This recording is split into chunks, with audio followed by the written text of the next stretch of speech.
গ্রাম বাংলার সবথেকে ঐতিহ্যবাহী খাবার হচ্ছে চিতই পিঠে এবং গরুর গোশত কিংবা যে কোনো টাইপের মাংস দিয়ে খেতে এই পিঠাটা খুবই মজাদার। তো দেখুন, আমি শুধু দুপুরবেলা মাকে বলেছিলাম যে আমি বাসায় আসছি। তো এই কথাটা শুনেই মা, আমি আসতে না আসতে বিকেলে দেখি যে একদম পিঠার পুরা প্রসেসিং কমপ্লিট হয়ে গিয়েছে। আমার আসার কথা শুনলেই আমার মা পিঠা বানানো রেডি হয়ে যায়।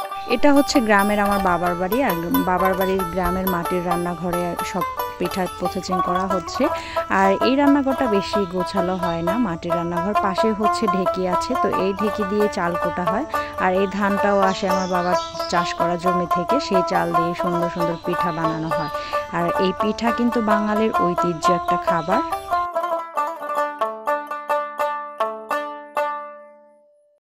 প্রত্যেকটা মা বাবারই মুখের এইরকম মুগ্ধকর হাসি থাকে যদি তার মেয়ে তার ঘরে আসে বেড়াতে।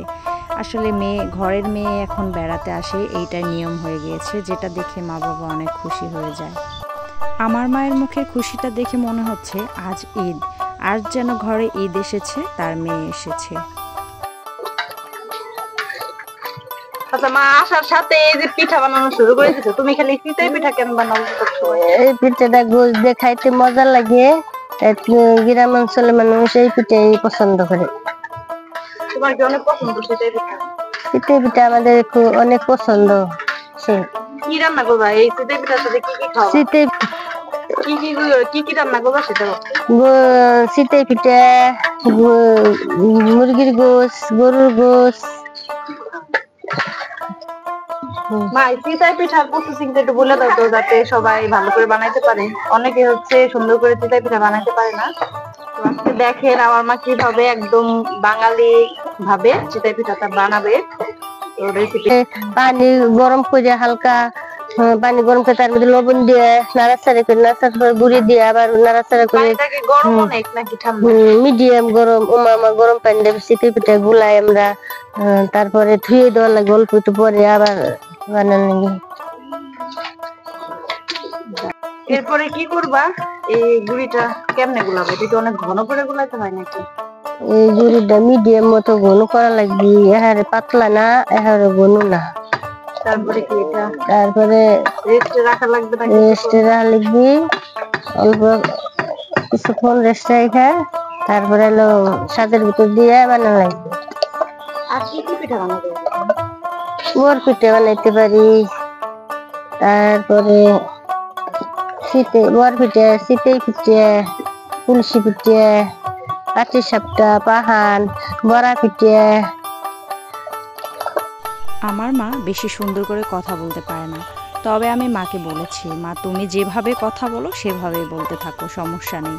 আসলে যে যেভাবে কথা বলা অভ্যস্ত ছোটবেলা থেকে, সে সেভাবেই কথা বলবে, এইটা হচ্ছে আমাদের স্বাধীনতা। প্রথমে শ্বাসটা গরম করে ন্যাকড়া দেয় পরিষ্কার দিয়ে মুছে নিতে, তারপরে পিঠে গুলা দিতে হবে।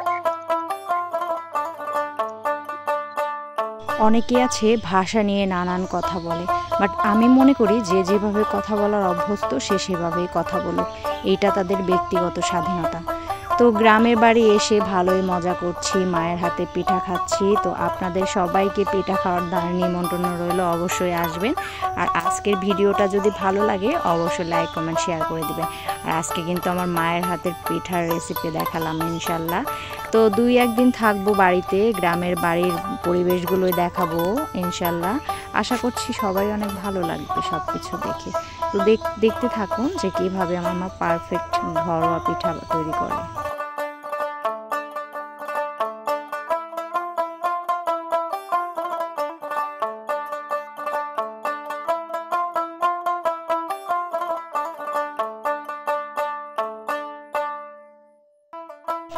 দেখুন পিঠাগুলা কি সুন্দর হয়েছে।